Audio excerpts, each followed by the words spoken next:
kembali lagi ke podcast Salah Kadarnya.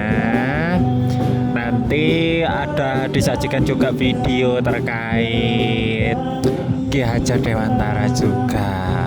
Nah, ngomong-ngomong dari videonya Ki Hajar Dewantara nih, kan ada perjalanan pendidikan dari masa ke masa, dari awal masanya ini. Menurut Mas Andi itu seperti apa? Nah, begini Mas Rizky. Dahulu tentang perjalanan pendidikan Indonesia. Pertama itu tentang waktu kita masa kolonial. Nah, itu tuh pendidikan tuh hanya diberikan kepada kaum ningrat atau bangsawan serta anak-anak raja.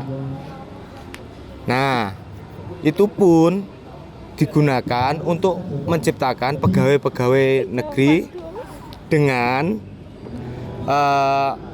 kualifikasi hanya diberi pelajaran membaca, berhitung, dan tentang menulis.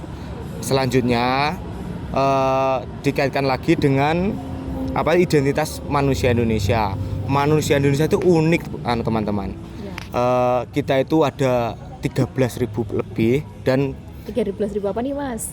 13.000 pulau dan beraneka bahasa dan suku bangsa.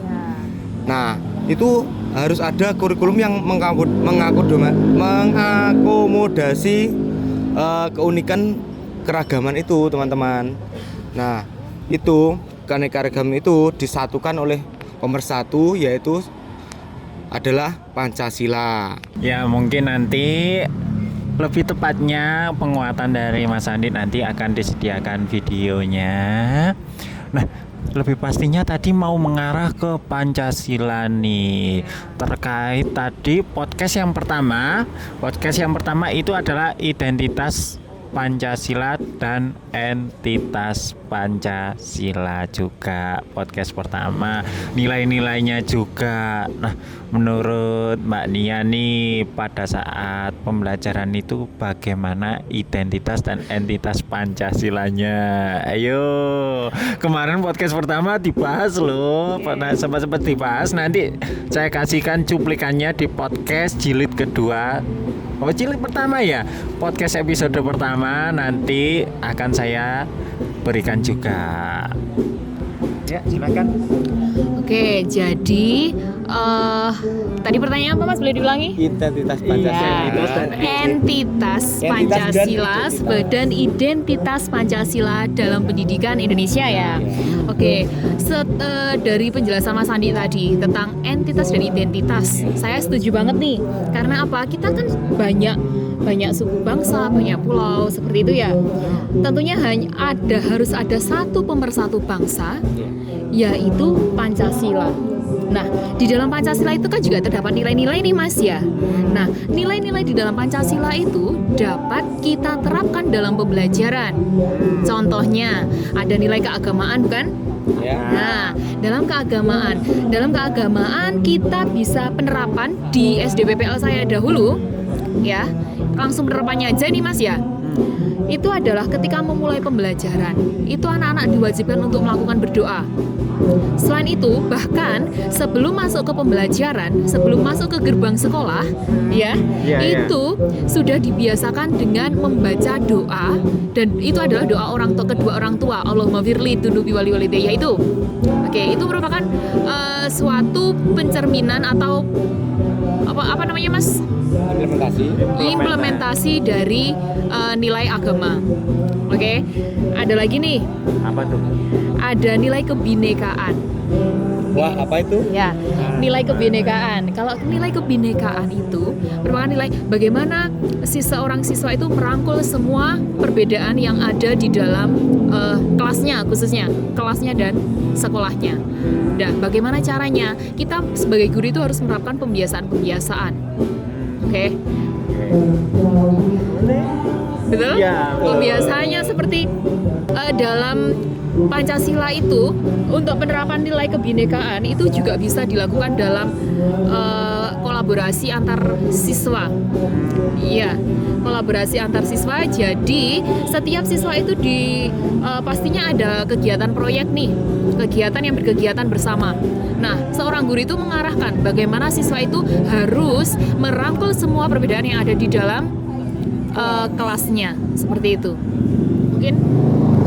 Nah, ngomong-ngomong terkait pembelajaran nih, sempat menyinggung juga. Nah, pembelajaran seperti apa sih Pancasila di kurikulum sekarang itu? Penerapannya seperti apa nih dari pengalaman Mbak Robiatul mengajar? Istilahnya ya, istilah katanya itu memerdekakan peserta didik itu seperti apa? Ini juga tersinggung di podcast kedua juga. Nah, gimana nih menurut Mbak Robiatul? Baik, terima kasih. Kalau berkaitan dengan memerdekakan siswa ya, kalau nampaknya di SD waktu PPL saya kemarin itu di SD Kesatrian 1. Nah, itu nampak pada kegiatan pembelajaran itu waktu saya praktek itu di kelas 1 ya. Nah, di kelas 1 itu terdapat beberapa siswa yang memang dia itu belum bisa mengenai mungkin baca tulis hitung, sedangkan sekarang kan tuntutannya untuk siswa SD itu calistung itu nomor 1 ya. Nah, di situ terlihat itu ada siswa itu kalau di sana nyebutnya sambu. Nah, siswa itu jadi belum bisa membaca, bahkan menulis namanya sendiri itu belum bisa. Nah, maksud dari memerdekakan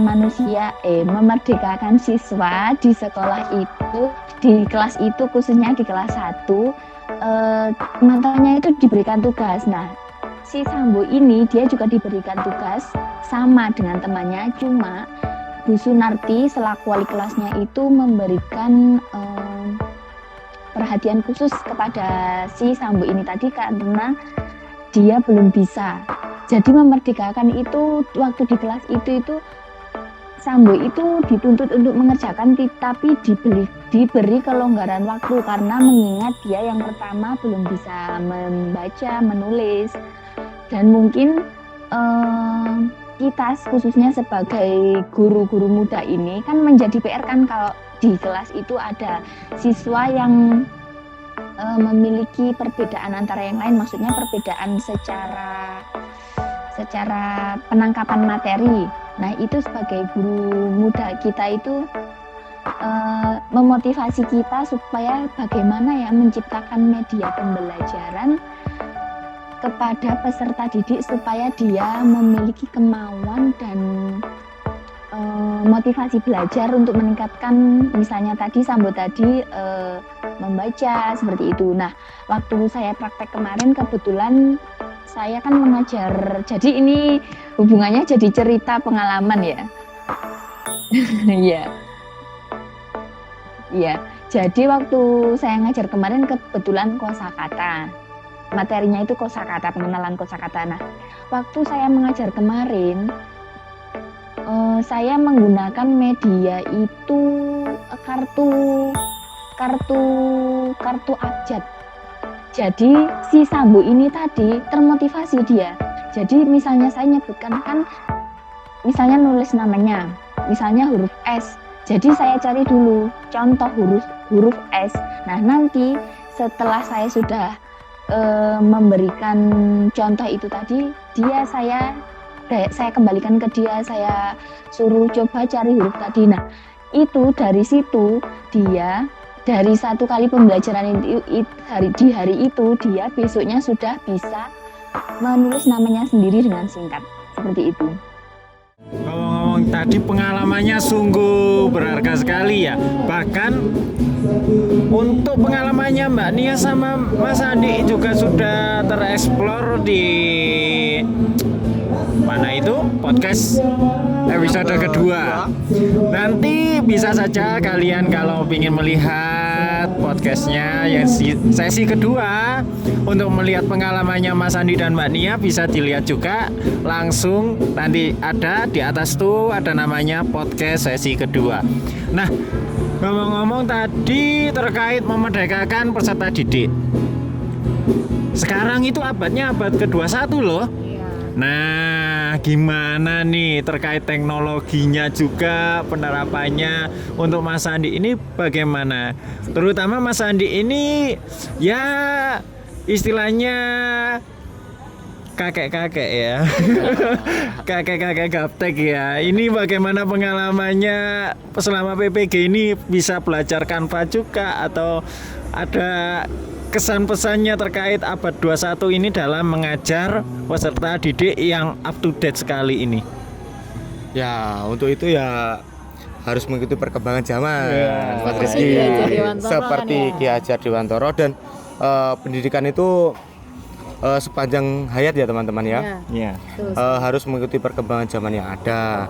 Nah, terutama siswa sekarang kan dari kecil kan sudah pegang HP pastinya. Jadi Iya, betul. dari segi belajar pun mungkin sebagian besar itu gaya belajarnya audiovisual. Iya, betul sekali. Makanya itu kita fasilitasi.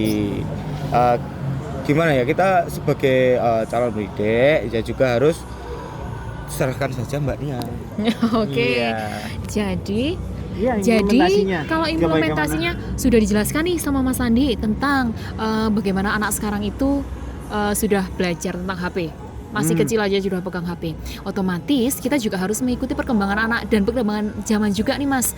Jangan sampai nanti pegang HP-nya disalahgunakan. Nah, sebagai pendidik nih, contoh implementasi teknologi dalam pembelajaran ya Mas ya, pada saat PPL dulu yang saya terapkan itu adalah menggunakan PowerPoint interaktif, video interaktif dan sebagainya. Dan hal tersebut PPT maupun video itu juga digunakan dalam pemberian materi, Mas. Ya, pemberian materi. Seperti itu. Ada mau ditambahkan Mas Andi?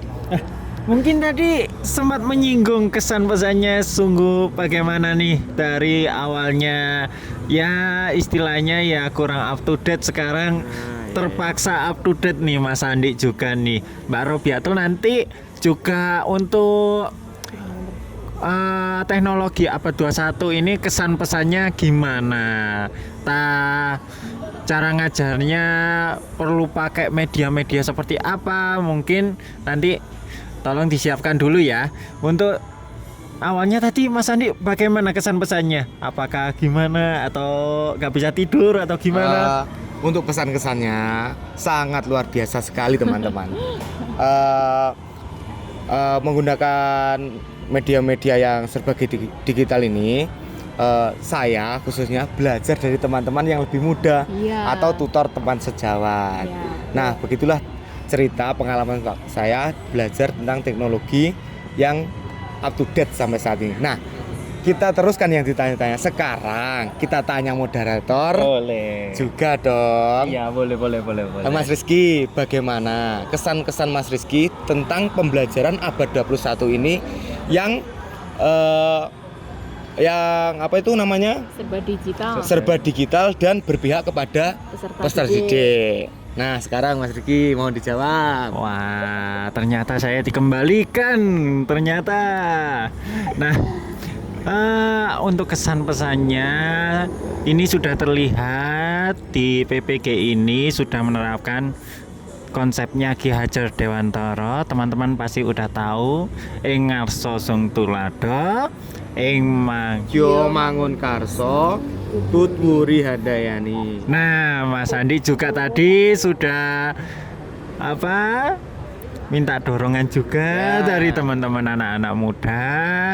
Kami juga, walaupun saya ya tergolong tak muda banget ya di PPG ini, saya juga meminta pengalamannya yang segudang, pengalaman yang banyak sekali dari Mas Andi. Kan mengajarnya juga sudah menyelami sangat jauh, sangat dalam, sehingga kami bisa tahu bagaimana cara mengajarnya, bagaimana mengondisikan siswanya.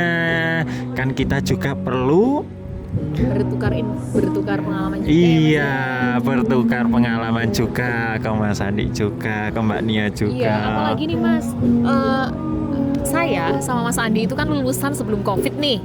Otomatis semua itu kan belum serba digital. Ya, belum serba digital.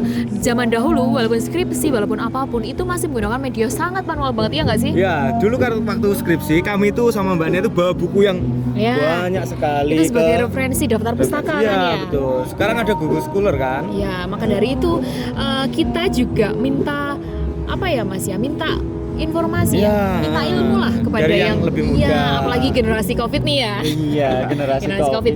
Yang bahkan skripsi juga dulu menggunakan digital, serba digital seperti itu. Dan digitalnya tersebut sangat berguna ketika kita mengajar saat ini. Iya kan? Ya, disesuaikan dengan perkembangan zaman. Ya. Ngomong-ngomong dari digital nih, pembelajaran era abad 21 menurutnya Mbak Robiatul itu seperti apa nih? Kesan pesannya terkait pembelajaran waktu PPL 1 itu seperti apa menggunakan medianya? Kayak medianya media apa terkait abad 21? Silakan. Ya, baik, terima kasih.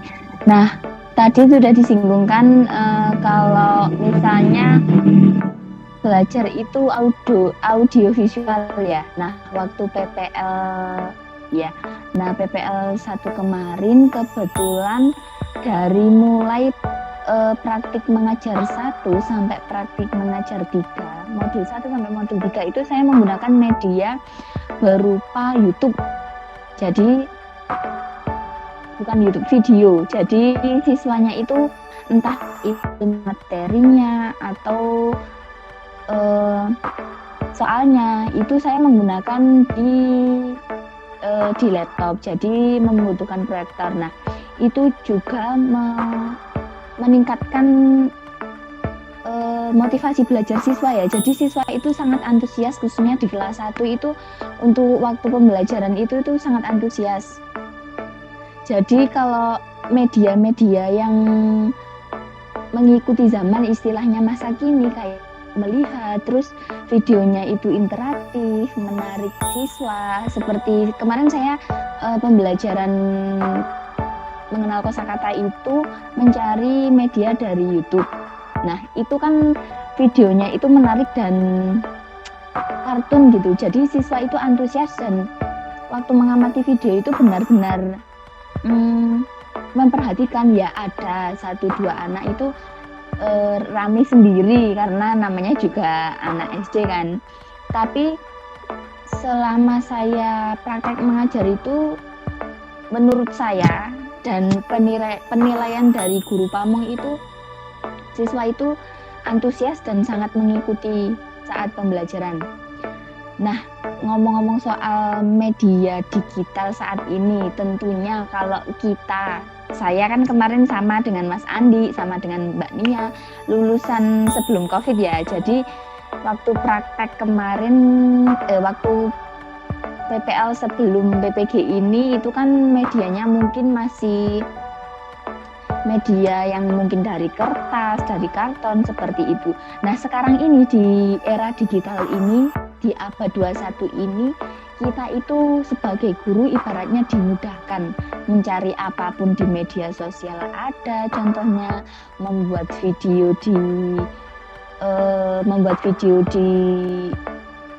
di aplikasi juga bisa, membuat media di aplikasi Canva juga bisa. Nah, itu kan juga sebuah inovasi terbaru kita untuk meningkatkan motivasi belajar siswa ya. Jadi seperti itu. Jadi itu tadi terkait abad 21 juga. Nah, ngomong-ngomong podcast, kan hari ini kita podcast, jadi saya minta izin untuk narasumber nanti melampirkan sebuah video pembelajaran kalian, cuplikan saja ya. Saya minta cuplikan saja, akan saya edit dan masukkan. Jadi mohon maaf apabila ada editan, karena podcast itu harus real life. Maksudnya real, ada waktunya, nanti takutnya kepotong-potong disalahgunakan oleh seseorang. Itu sangat membahayakan. Makanya saya mohon izin menggunakan video-video kalian dan saya masukkan sebagai penguat pernyataan-pernyataan kalian karena keterbatasan alat. Jadi saya tidak bisa menampilkan langsung pakai proyektor, ditampilkan direkam itu nggak bisa. Jadi saya menggunakan edit. Sekian untuk podcast segmen pertama filosofi pendidikan. Apabila ada pertanyaan atau saran, silakan di kolom komentar ya, atau replay di LMS maupun YouTube. Sekian, dadah semua, dadah. Barobiatul dadah, barobiatul. Aduh, Mbak. Udah. Iya. Udah.